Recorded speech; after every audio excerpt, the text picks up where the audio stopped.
네, 박정희 한판 승부 한판 브리핑 시간 김수민 평론가와 함께하겠습니다. 어서 오십시오. 네, 반갑습니다. 예, 자 오늘 한덕수 대통령 권한대행 이른바 쌍특검에 대해서 국무회의에 상정하지 않고 여야 합의를 요청했던 그런 내용이 좀 논란이네요. 네, 한덕수 국무총리 겸 대통령 권한대행은 제58차 국무회의에서 정치권의 협력과 국민의 이해 없이 정부 홀로 할 수 있는 일에는 뚜렷한 한계가 있다고 생각한다라고 밝혔습니다. 예, 그러면서 특검법 처리나 헌법재판소 재판관 임명처럼 법리 해석과 정치적 견해가 충돌하는 현안을 현명하게 처리하기 위해서는 무엇보다 여야가 머리를 맞대야 한다라고 말했고요.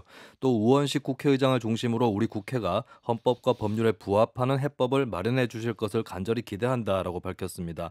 이는 쌍특검법 법안의 공포 또는 이에 대한 제2요구권 행사의 법정 시한인 12월 31일까지 정부는 국회 협상을 기다리면서 추가 검토하겠다라고 하는 뜻입니다. 예. 자 오늘 우원식 국회의장은 한덕수 권한대행 이런 입장에 대해서 납득할 수 없다면서 비판했는데요. 기자회견 영상을 잠깐 듣고 이어가겠습니다. 한덕수 권한대행이 내란 특검 및 김건희 특검법 처리와 헌법재판관 임명 문제를 여야가 타협안을 토론하고 협상할 일로 규정 다시 논의 대상으로 삼자고 하는 것은 매우 잘못된 일입니다. 권한대행께서 두 특검법에 문제가 있다고 판단하신다면 다시 논의하자고 할 것이 아니라 제2요구권을 행사해 정식으로 국회로 보내면 될 것입니다. 그 판단을 미루기 위해 명백한 국민의 요구를 견해의 충돌이라고 왜곡하는 것은 온당치 않습니다. 예, 자 우원식 국회의장의 입장, 국회를 무시한 처사다라는 비판이고 민주당도 즉시 반발을 했는데 이 탄핵 절차를 굉장히 빠르게 고민을 하고 있는 거죠? 네, 즉각 탄핵 절차를 개시할 의사를 민주당이 내비쳤는데요. 예. 원래는 오늘 5시 30분쯤에 탄핵안을 발의를 하기로 했었는데요. 예. 의원총회를 거친 결과 민주당은 한덕수 대통령 권한대행에 대한 탄핵소추안 발의를 보류하기로 했습니다. 박찬대 원내대표는 국회 본회의에서 그 헌법재판관 후보자들의 임명 동의가 26일에 이루어졌을 때 한 권한대행이 이들을 즉시 임명하는지 인내를 갖고 기다리기로 했다라고 밝혔습니다. 예. 자 한덕수 권한대행의 쌍특검 처리 유보, 더불어서 헌법재판관을 임명하지 않고 있다. 그리고 상설특검 후보 추천도 의뢰하지 않고 있는 상황에 대한 비판도 있습니다. 이 부분 어떻게 보시는지. 이종구 평론가입니다. 네. 저는 이제 그 무소불위라는 말 있죠. 예. 무소불위. 무소불위가 아니라 무소불위가 원래 띄어쓰기에 읽는 겁니다. 예. 뭐냐면 하지 않는 바가 없다라는 뜻인데 음. 지금 민주당에 제가 그 조언이나 부탁을 하는 건 유소불위를 해달라. 그러니까 하지 않는 바가 있어야 된다는 거예요. 없어야 되는 게 아니라 모든 걸 다 하려고 하지 말고. 유소불위라는 건 절제해야 된다는 겁니다. 아. 지금 누가 인정하듯이 모든 전국은 사실 민주당이 주도할 수밖에 없어요. 예. 172석이고 대통령은 직무 정지 상태이고 그런데 일단은 자신들이 지금 추구하는 바, 헌재 지금 다 할 거고요, 수사할 거고요, 다 되지 않았습니까? 민주당이 해야 할 건 국정을 안정시키는 것이거든요. 그런데 특검법 두 개를 간단하게 말씀드리면, 하나, 내란 특검법은 가급적이면 협상을 해서 자꾸 여당을 끌어들이게 만들어줘야 됩니다. 그러려면 첫 번째, 모든 수사기관들이 혼선을 빚으니까 교통정리를 해야 되는 어떤 상황이므로 내란 특검을 하되 상설 특검을 하지 말자. 예를 들자면 이런 식의 어떤 협상안을 갖고 협상을 해야죠. 상설 특검도 하고 내란 특검도 하고 그거 다 중복되잖아요. 가뜩이나 세계 수사기관 다 중복되는데 상설 특검과 일반 특검도 다 중복되고 있지 않습니까? 그것 자체가 사실 이 수사의 혼선을 빚게 만드는 것에 불과하지 실질적으로 이렇게 교통 정리를 하겠다고 나선 게 아니고요. 김건희 특검도 그렇습니다. 보세요. 이 협상이라는 건 그나마 이렇게 양보하고 하면서 안을 내놓는 거잖아요. 직전까지 그래도 양보했습니다. 민주당이 인정합니다. 대법원장 추천, 그다음 비토권은 있더라도 그 다음에 명태균 그 폰과 관련된 그 부분만 하겠다. 그런데 이번에 그거 어떻게 했습니까? 아니다. 13개 형이 다 하겠다. 그리고 야당에서 하겠다라고 입장 바꿨습니다. 그 이전에 독소 조항이 있다고 그렇게 비판을 받던 그쪽으로 다시 회귀해 버렸어요. 그래놓고서 협상 안 하겠다, 우리 마음대로 하겠다라고 한다면 이게 탄핵을 빌미로 우리 마음대로 모든 걸 다 할 수 있다라고 폭력적으로 지금 국정을 끌고 간다. 라고 저는 생각을 하거든요. 장 변호사님. 내란 특검 관련해서 저는 국민의힘이 정말 협의를 할 생각이 있나? 저는 아닌 것 같습니다. 예.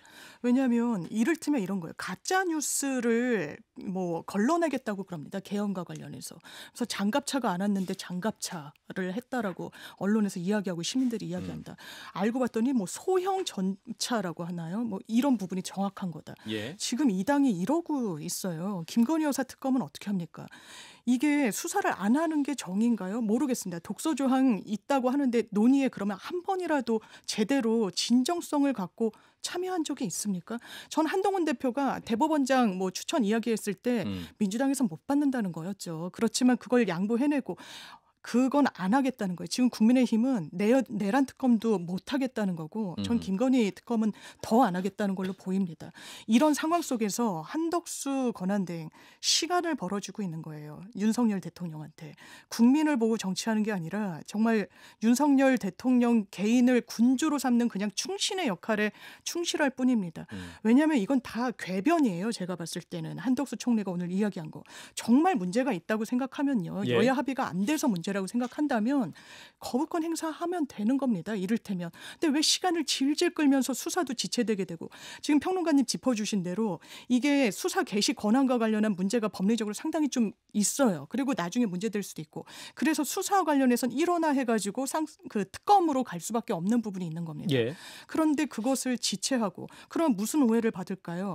지금도 혹시 윤석열 대통령이랑 전화하는 거 아니야? 그리고 지금 박지원 의원도 한덕수 총리 부인이 굉장히 김건희 여사랑 가깝다는 거예요. 미술계 인사기 때문에. 예. 그리고 무속에 빠져 있었다. 이게 청문회 때도 문제가 됐었다고 하는데 이런 오해를 자초하는 겁니다. 왜냐하면 너무 터무니없는 그런 선택을 하고 있거든요. 이거 정확하게 판단 잘해야 될 겁니다. 예. 김수민 평론가는 이 국면 어떻게 판단하십니까? 네, 일단 특검법도 특검법인데 먼저 임박해 있는 것 이미 했어야 된다고 법에 명시되어 있는 게 상설특검에서의 후보자 추천을 의뢰하는 것인데 예. 이것을 이행하지 않는 것이 아마 야권 입장에서는 더 급한 일이 아닌가 이렇게 또 보여지는 측면이 있고요. 왜냐하면 예. 어쨌든 이제 법에 따라서 이번에는 법을 새로 통과시킨 것도 아니고 이제 상설특검 요구가 통과가 돼서 원래 있던 법으로 시행을 하도록 하는 것인데 예. 이 부분이 이행이 안 되는 부분 이런 것들이 긴장을 또 고조시키는 것 같습니다. 그리고 헌법재판관 임명이 또 어떻게 보면 특검 수사의 경우는 이미 이제 경찰이나 검찰이 수사를 하고 있기 때문에 예. 어느 정도는 특검이 늦춰진다고 해도 어느 정도 여유가 있을 수는 있는데 헌법재판소의 재판관 구성 같은 경우는 사실 굉장히 더 시급한 문제로 꼽을 수 있거든요. 예. 그런 의미에서 일단은 민주당에서는 이 헌법재판관을 마저 임명하는 쪽 여기에 이제 사활을 거는 것 같고 만약에 임명을 안 한다고 했을 때 그 다음에 이제 탄핵을 하면 그 다음에 권한대행도 같은 것을 되풀이할 수 있다라고 하는 이런 것들을 우려를 하면서 일단 적어도 헌법재판관 임명 문제는 한덕수 대행이 있을 때 승부를 보겠다. 뭐 이렇게 생각을 한다고 볼 수 있겠습니다. 이제 일단 헌재에서는 6인 체제로 심리 변론은 가능하다는 것이 이제 재확인한 것이고 26일부터 이제 재판관 회의를 하고 27일 날 탄핵소추 심리를 시작한다라는 일정이긴 한데 한덕수 권한대행 입장을 좀 더 지켜봐야 될 것 같고 자 이런 가운데 명태균 씨 황금폰 내용이 속속들이 지금 공개가 되고 있습니다. 어제 KBS 보도를 통해서 이제 윤상현 당시 공천관리위원장을 대통령이 육성으로 명태균 씨에게 언급을 했다라는 보도가 있었던 거죠. 네, 윤 대통령 취임 전날인 2022년 5월 9일 국민의힘 당내 상황을 두고 윤 대통령의 말이 맞네라고 했던 그 통화의 전체 내용이 드러났습니다. 예. 명태균 씨가 윤한홍 권성동 의원이 김영선 전 의원 공천에 대해서 불편한가 봐요라고 말하니까 윤 대통령은 나한테 특별한 얘기 안 하던데 알았어요. 내가 윤상현한테 한 번 더 이야기할게. 공관위원장이니까라고 말하고 있습니다. 예. 이는 윤 대통령이 지난달 기자회견에서 당시 공관위원장이 정진석 현 비서실장인 줄 알았다라고 말한 것과 배치되는 내용입니다. 예. 그리고 이 직후 40분 뒤에 명태균 씨와 김건희 영부인 간의 통화 내용도 알려졌는데요. 영부인은 당선인이 지금 누군가에게 전화했는데 당선인 이름 팔지 말고 그냥 밀라고 했다라고 전하면서 잘 될 거니까 지켜보시죠라고 말을 했습니다. 예. 그리고 이 의혹에 대해서 윤상현 의원은 윤 대통령이 자신에게 김영선 공천해줘라고 말한 적이 없으며 또 자신은 공관위원 중 9분의 1에 불과했다라고 반박했습니다. 예. 자 이런 가운데 여론조사 관련해서도 윤 대통령과 명태균 씨가 나눈 대화도 확인된 거죠. 네, 명 씨가 비공표 여론조사 보고서를 2021년 8월부터 10월 사이 최소 4차례 전달한 기록을 검찰이 확보했다고 전해졌습니다. 예. 비공표 조사를 대통령에게 준 적이 없다는 명 씨의 예전 주장과 배치되는 내용입니다. 2021년 10월 책임당원 5,044명을 여론조사한 결과를 전달을 하기도 했는데요. 가상 대결에서 이재명 민주당 후보를 택한 응답자들을 두고 명 씨는 이중 당적자로 추정된다라고 말을 하고 윤 대통령은 홍준표한테 가는 거 아니야라고 구체적인 언급을 하는 대목도 포함되어 있습니다. 예.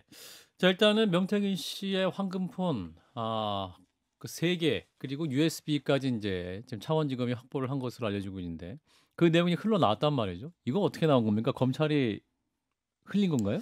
이게 어떻게 봐야 되는 거예요, 이게? 이 경과가 있는데 예. 변호인이 예. 이제 한 라디오 인터뷰에서 윤상현을 대통령이 육성으로 거론했다라고 이야기를 맞아요. MBC 해요. 라디오에서 그랬었고. 근데 확인이 되진 않았죠. 예. 육성으로는. 예. 근데 어제 KBS 제 이제 1보도로 단독 보도로 나온 거예요. 대통령이 윤상현한테 내가 이야기해놨다라고 이야기를 하는데 이제 증거를 갖고 있는 거는 당사자와 검찰입니다. 그렇죠. 그렇다면 검찰이 이거를 유출한다는 건 사실을 생각하기는 좀 어려워서 그렇죠. 당사자가 아마 이거를 또 보석의 하나의 지렛대로 삼고 있잖아요. 나 다 제출했으니까 더는 인멸할 증거도 없으니 나를 풀어다오라고 하면서 쪼개서, 왜냐면 명태균 씨는 지금까지도 쪼개서 언론 플레이를 해왔던 사람이에요. 그렇죠. 앞으로 더 많이 나올 겁니다.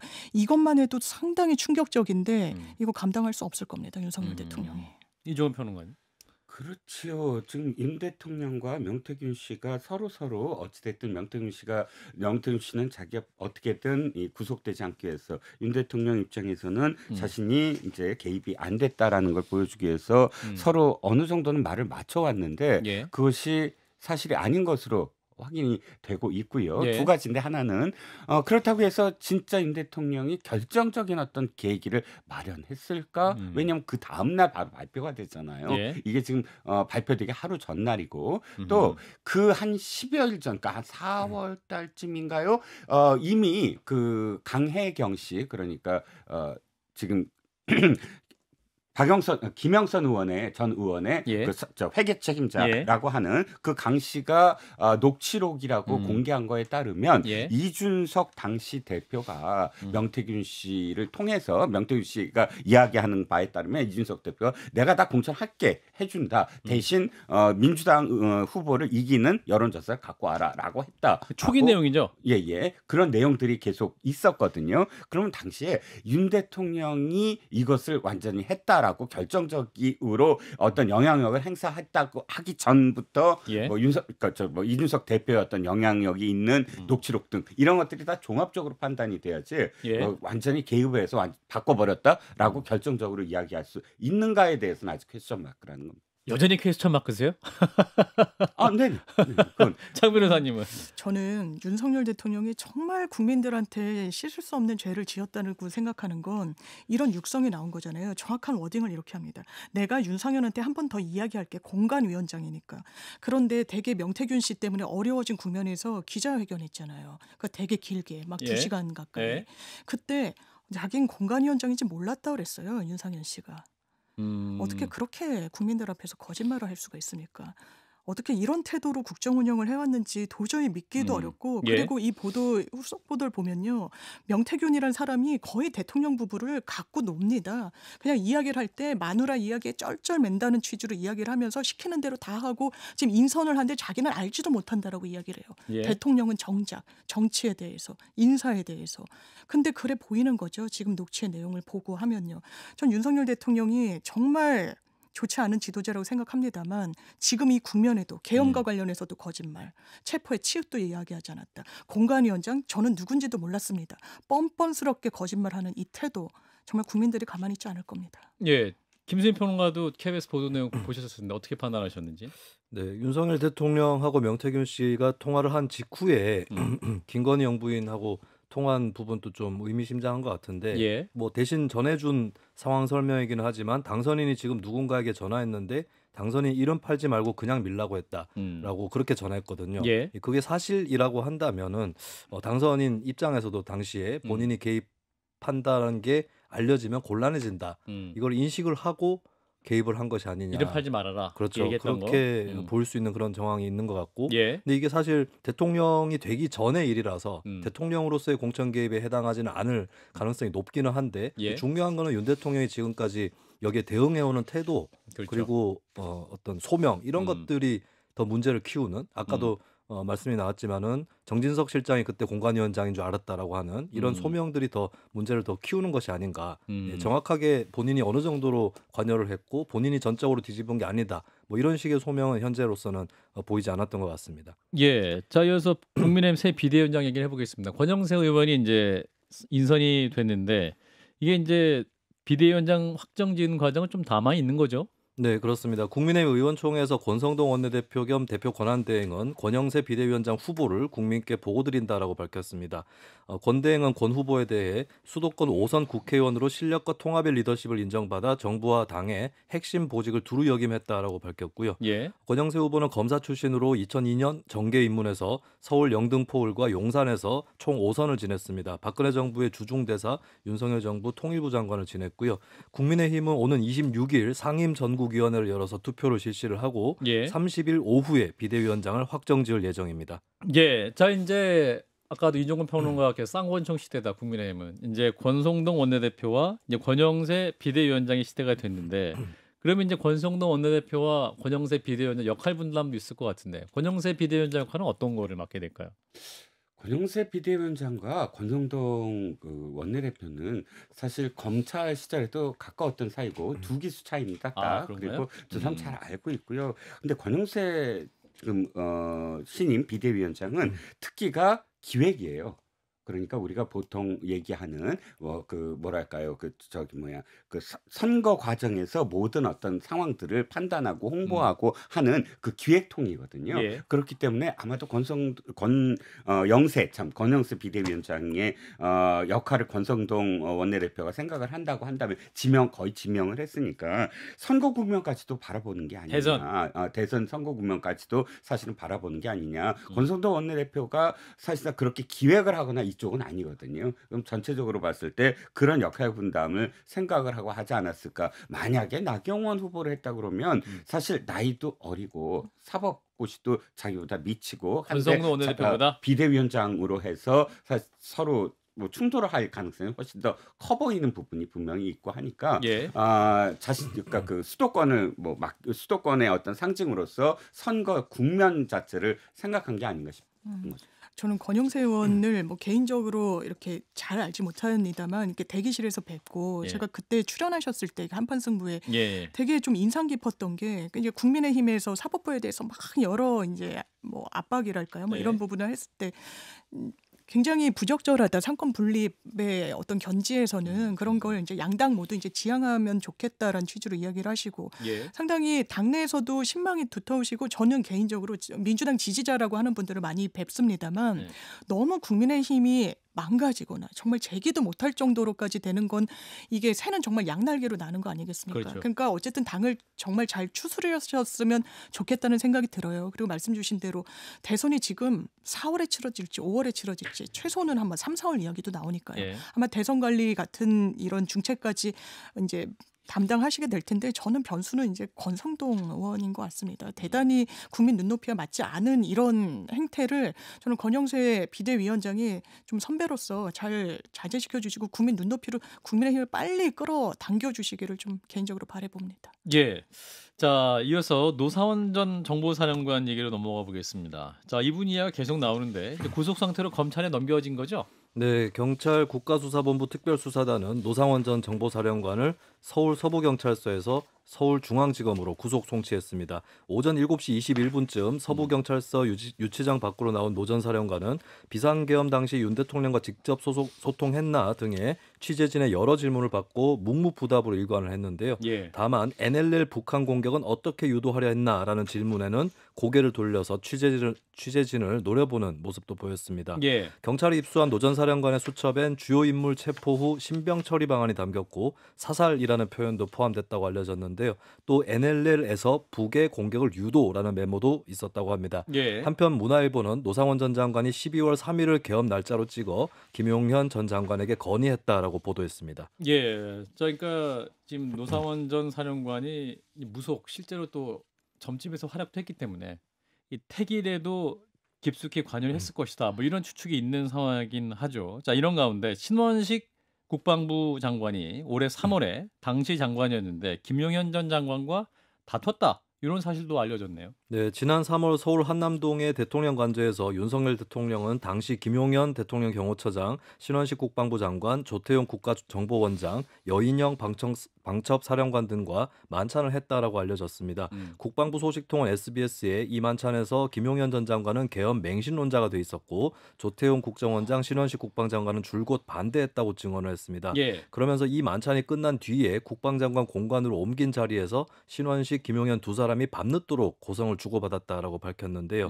지난 9월에 신원식 전 장관이 대통령실 안보실장으로 김용현 전 처장이 국방장관으로 자리가 바뀐 배경이 주목이 되고 있습니다. 이 상황과 관련이 있다는 분석이 나오고 있습니다. 예, 사실 신원식 전 국방부 장관도 너무 안보실장 빨리 갔다. 그러니까 국방부 장관 역할도 그렇게 오래 하지 않았는데 자리 옮겼으면 의아한 부분이 있었는데 이제 계엄 시기를 좀 확대하기 좀 앞당기기 위해서 이런 인사가 있었지 않냐 이런 추측인 거죠. 네, 그 당시에도 좀 빠른 인사였다. 음. 오랫동안 국방부 장관이 있을 줄 알았는데 그렇지 않았다. 그런 얘기가 이미 나왔었습니다. 예.